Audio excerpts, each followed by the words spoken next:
128 சங்கீதத்துல 2வது வசனம், உன் கைகளின் பிரயாசத்தை நீ சாப்பிடுவாய், உனக்கு பாக்கியமும் நன்மையும் உண்டாயிருக்கும்.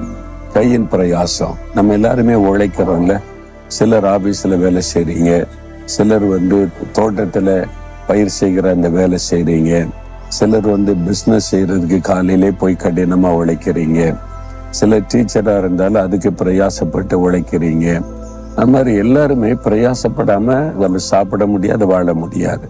நம்ம உழைக்கிறோம், ஆண்டவர் உழைக்கிறதுக்கு பலன் தருகிறார். மாதம் முழுதும் உழைச்சா நமக்கு ஒரு சம்பளம் கிடைக்கிறாரு. அல்லது 3 மாசம் கஷ்டப்பட்டு நிலத்துல பயிர் செய்தா அறுவடை கிடைக்கிறாரு. அந்த கையின் பிரயாசத்தை நீ சாப்பிடணும், அதான் கர்த்தர் கொடுக்கிற ஆசீர்வாதம். ஆனா சிலருடைய வாழ்க்கையில அப்படி இல்லை.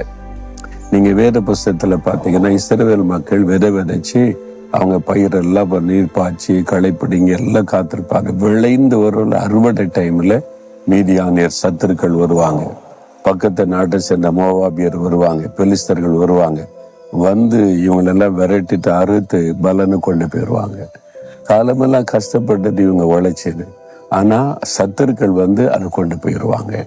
இன்னைக்கு நிறைய பேர் மாசம் முழுவதும் கஷ்டப்படுறீங்க, வேலை செய்றீங்க, கடைசியில வட்டி வட்டி வட்டின்னு சொல்லி யாரோ ஒருத்தர் உங்க பணத்தை கொண்டு போயிடுறாங்க. அது இல்லாதபடிக்கு சில தவறான பழக்கத்துக்கு இடம் கொடுத்து உங்களை ஏமாத்தி வஞ்சித்து உங்களோட பணத்தை சுருட்டிட்டு போயிடுறாங்க. சிலர் ஆஸ்பத்திரிக்கு போய் எல்லா பணத்தையும் கொடுத்துட்டு கஷ்டப்படுறாங்க. காரணமில்லாத நஷ்டம், இழப்பு, சில மனிதர்கள் இப்படி எல்லாம் பாதிப்பு இருக்குல்ல. அப்ப நீங்க உழைச்சு சம்பாதிக்கிறது நீங்க சாப்பிட முடியல, யாரோ கொண்டு போறாங்க, எங்கேயோ அது போகிறாரு. ஆனா ஆண்டவர் என்ன வாக்கு கொடுக்கிறார்? உன் கையின் பிரயாசத்தை நீ சாப்பிடுவ, உனக்கு பாக்கியமும் நன்மை உண்டாயிருக்கு. இந்த கர்த்தருடைய ஆசீர்வாதம், அதை நீங்க கேட்டு பெற்றுக்கொள்ளணும்.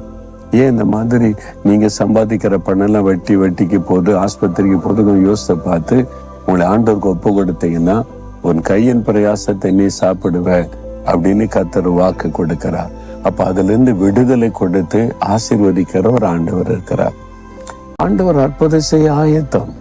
நம்ம தான் சரியில்லை, நம்ம தான் ஆசீர்வாதத்தை பெற்றுக்கொள்வதற்கான வழி தெரியாம நம்ம ஆசீர்வாதத்தை இழந்து கொண்டு இருக்கிறோம்.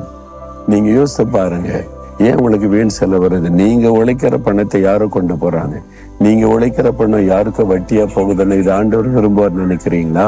உன் கையின் பிரயாசத்தை நீ சாப்பிடணும் மகனே, அதுக்கு தானே உனக்கு வேலை, அதுக்கு தானே உனக்கு வேலை, அதுக்கு தானே படிப்பு கொடுத்தேன், அதுக்கு தானே வியாபாரம் கொடுத்தேன், அதுக்கு தானே நிலங்களை கொடுத்து ஆசீர்வதிக்கிறேன்.